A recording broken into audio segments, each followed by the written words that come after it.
कर्मचारी सङ्घ नेपालको ऐतिहासिक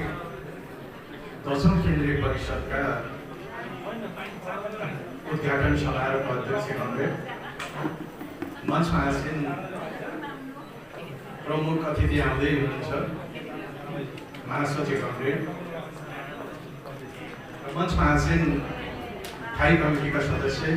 कमरेड खगराज अधिकारी पोलिट ब्युरो सदस्य गण्डकी अञ्चल कमिटीका अध्यक्ष लगायत सबै अतिथि कमरेडहरूमा र यहाँ सहभागी सम्पूर्ण कमरेडहरूमा म सर्वप्रथम हार्दिक अभिवादन व्यक्त गर्न चाहन्छु। मैले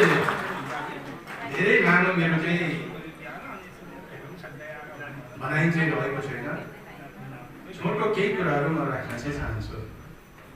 सबैभन्दा पहिला त म विशुद्ध पेशागत हक हितका निम्ति भनेर जुन मूल नारा तपाईँहरूले तय गर्नुभएको छ, एकताको कुरा जुन कुरा चाहिँ तपाईँहरूले गर्नुभएको छ र त्यस्तै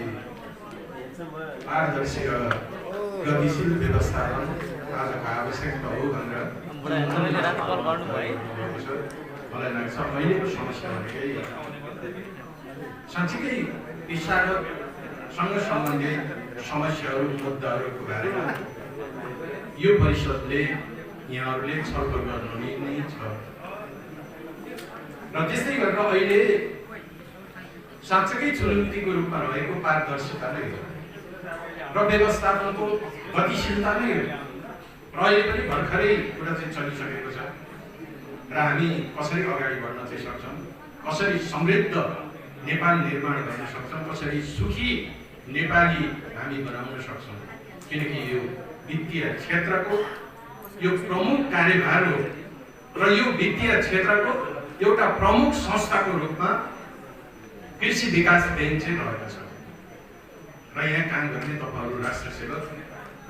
यहाँ हुनुहुन्छ र यहाँ तपाईँहरू भेला हुनुभएको छ। मलाई लाग्छ यहाँहरूले गम्भीरतापूर्वक छलफल गर्नु नै छ र अहिले संरचनागत सुधार आवश्यक छ भने कस्तो खालको सुधारको आवश्यकता छ। भर्खरै युनियनको कुराहरू पनि आइरहेको छ।